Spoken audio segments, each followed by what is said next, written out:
not everyone is going to be a good hacker. But what makes a good hacker?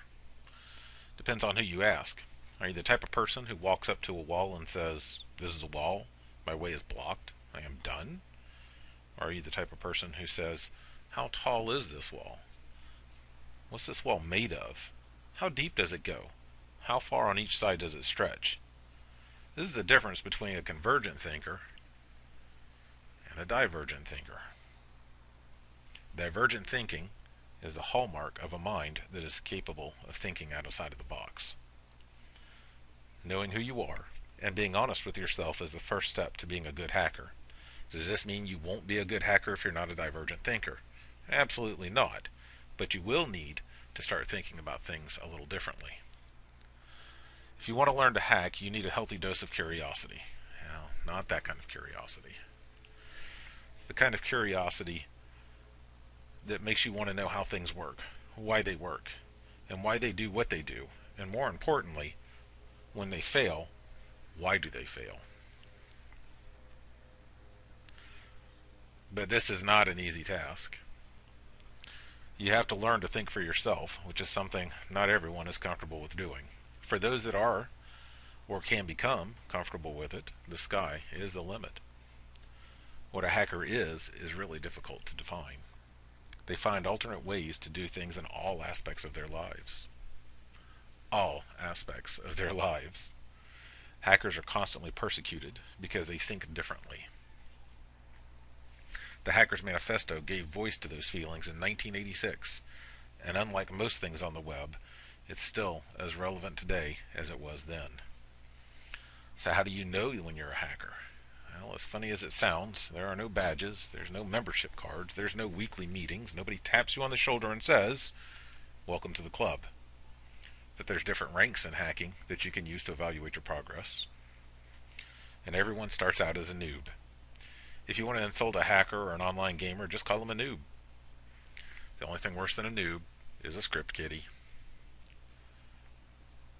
Script kiddies go and download everyone else's exploits and use them without contributing anything back or give the original script builder the proper acknowledgement. Don't be a script kiddie. For that matter, you don't even have to be a master programmer. But it doesn't hurt to know your way around code a little bit, because the day will come when you're going to need a tool and you can't find one to download to use, and you're going to have to craft it up yourself. All good hackers have another quality in common. They're absolutely fanatical about research. The best hackers will know all there is to know about their targets before they even launch the first scan. They will have determined what devices they're going to target, what resources they're going to use based on their own strengths and their own capabilities. And they're constantly reading and learning about their own world. This class is only the tip of the iceberg. There are, at last count, at least 16 different areas of specialization, from wireless hacking to forensics to pen testing. In total, there's over 130 certifications. While researching this class and others that may follow, find the one that really speaks to you and one that really piques your curiosity. Do some research and then specialize. That's how you get paid. So why is cybersecurity and hacking such a hot topic now? Well, part of it's because we severely limited our ability to hack a few years ago by passing the Patriot Act.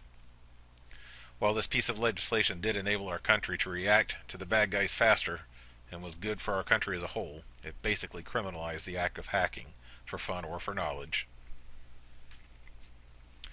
People could not scan a network without the fear of the FBI breaking in their door. Hacking was seen as a subversive discipline that bore an amazing amount of scrutiny from all sides.